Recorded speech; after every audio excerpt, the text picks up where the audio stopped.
So there's a new campaign against Operation Dudullah. They are accusing Operation Dudullah of taking money from illegal foreigners so that they do not deport them. Come on, guys. Honestly speaking, and you know who I'm talking about, the red ants. You are trying to decampaign Operation Dudullah because you understand and you are fearing Operation Dudullah might actually remove you guys from council. And that's exactly what us South Africans will be doing. We will be voting Operation Dudullah whether you like it or not. You can peddle every lie in the world about Operation Dudullah. It's not going to happen. It's just not going to happen.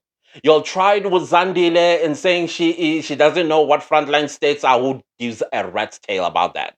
And then when you saw that failed, you're like, oh, she's Zimbabwean. And then when that fell down flat on his face, then you thought of a new campaign, and then you lied and accused her of unaliving a non-existent child.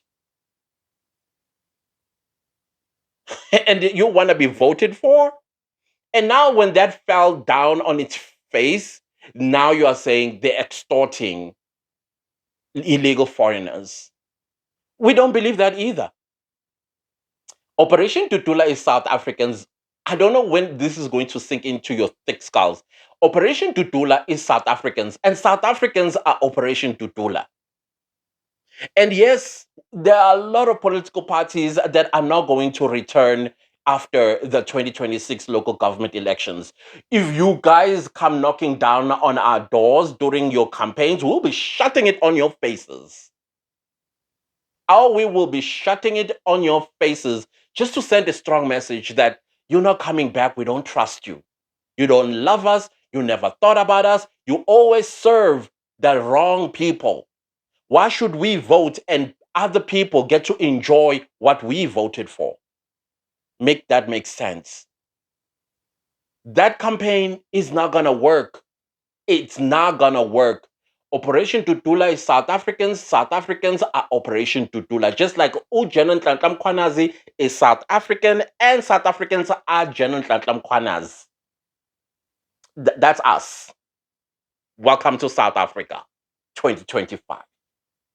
So this campaign is not gonna work. You can try to scream on top of your on mountain and say Operation Dudula is extorting illegal foreigners and it's frustrated. You are frustrating yourself with lies about Operation Dudula. Sivotela Operation Dudula in 2026 local government elections. So let that sink in, start digesting it. These campaigns are not gonna work. We don't believe y'all. You think that y'all think like seriously, yeah, maybe once upon a time, South Africans, you told them something and we actually ate it up because we believed you, simply because we supported you. Now we are wiser and we know who is for us and we also know who's against us. We know that. We've seen it. You, some political parties keep begging South Africans not to vote for them in 2026. And we got the message loud and clear. We got the message loud and clear. And now you are realizing, oh, shoot, we need to formulate a campaign and decampaign Operation Dudula. It's not going to happen. Any campaign that you guys are going to peddle on Operation Dudula, March and March, is not going to work. I did see some campaign against Jacinda that, oh, she dates a Nigerian man. I mean, that was laughable. The most, this was not even gaslighting at all. That was immaturity at its best. Just like this, that they are extorting illegal foreigners. Illegal foreigners, whether you pay Operation Dudula, you're still going home. You are wasting your money. And Operation Dudula understands that why should we take money from them when they're still gonna go home? It's not gonna work. So stop it. Find something else to do. Stop fighting South Africans. Anyways, there is something that is really taking me off. And the loudest of mouths when it comes to this are the same people that are now showing us suddenly that they are capable of cleaning our cities.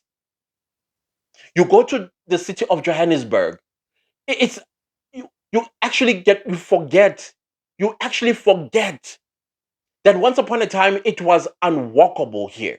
It was horrendous. It stank. It was unsafe. It was just filled with people like as if we were in Lagos. But here we are because of the G20. They are showing us that all this time they knew what to do. They knew what needed to be done, but they were not doing it. Like I said, they were too busy on each other's throats. Who's next to eat? Who's next to be the city manager? Who's next to be the speaker of the council? Who's next to be the mayor of Johannesburg? And on top of that, they bring us a mayor of a political party that the people of Johannesburg rejected at the ballot paper. And you want us to vote for you in 2026.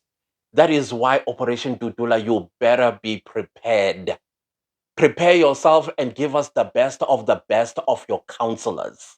People that understand PMFA, people that understand what the people of Johannesburg, and I'm not just talking about Johannesburg here. So if I'm mentioning Johannesburg, think of your own city as well. Give us the best of the best people that know what to do, people that know how to serve, people that understand our plights in our respective communities, people that you are going to hold accountable and say, make sure that they hold town hall meetings. They come back and report back to Operation Dudullah so that Operation Dudullah can formulate policies, not only for local government, but also for provincial government as well as national government, because we want to take you all the way. Do that. Because look at the city of Johannesburg. The capability has always been there since we Lim. They're making a fool of us, these political parties in the Council of Johannesburg, eThekwini, and everywhere else. Now you are, there's like a breath of fresh air. It's nostalgic to me.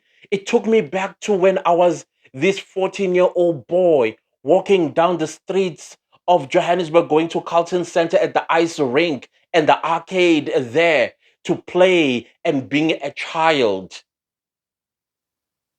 It took me back there. We could actually walk off the streets now. We're no longer competing with cars. Come on. No, South Africans, they are showing us, they are showing us potholes, what potholes? And I want to know something. Where did y'all take the paras under the bridges and wherever they were heavily concentrated on Bree Street?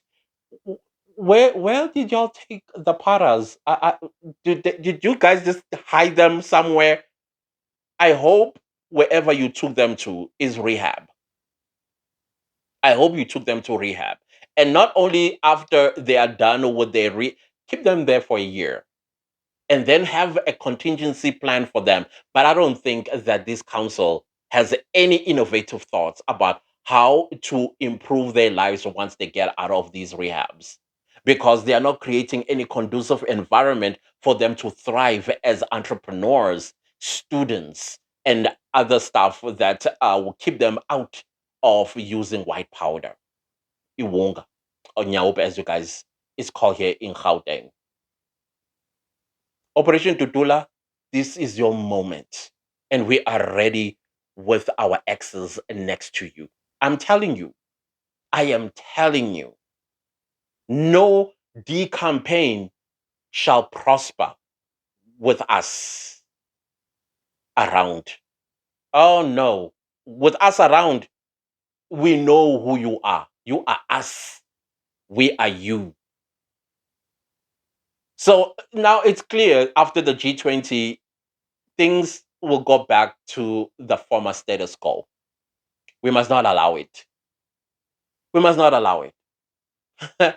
Anyways, I want to close off this video with a question that I was asked about what was my thought about Mary Dehouse. I think Mary Dehouse was misunderstood. She's an old lady. that yes, I think there are some wires that are crossed when it comes to Tumsane Kumalo as well as Janet Kwanazi. Her feelings about them, they're quite personal. From what I gathered, maybe it's out of also misinformation. I don't know. I don't know where they come from together, but there seems to be something going on there. But Mary DeHaas, what lies did she tell though about the police, about the minister of police, about everything else? What was the lie? Because I was listening to her. Yes, emotions were high. She was getting attacked, and but she was also dropping some serious bombshells. Those bombshells really need critical thinkers. You gotta be a critical thinker to listen to Mary DeHaas, not with your emotions. Because if you are listening with your emotions, then you are going to attack me in the comment section about what she was saying in Parliament. Because the South African police service is rotten, and that's exactly what she is saying. That's what she's saying. I think yes, she may have created herself some animosity with some people that are in charge, like your Fanny Masemula and Dumsan Kumalo and all of those. So I don't know what the story is there, but everything else though.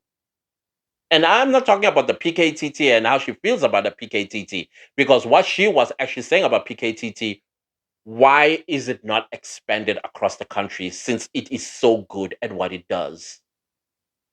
That's what I was understanding her critically.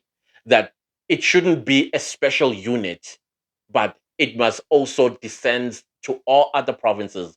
And she gave example of the Western Cape and the gangsterism there, and which now this gangsterism is spreading into Westbury, West all these other places in Gauteng. Sooner or later, Gauteng was going to become a gangster's paradise too. So that is for me that what I was understanding critically because I listened critically and I understood her. I really did understand her. So if you were listening to her with the emotions simply because she said that as far as she's concerned, in Tlatam Kwanazi, it has no credibility, and Fanny Masemula has no credibility because I know that's where she touched a lot of people's studios.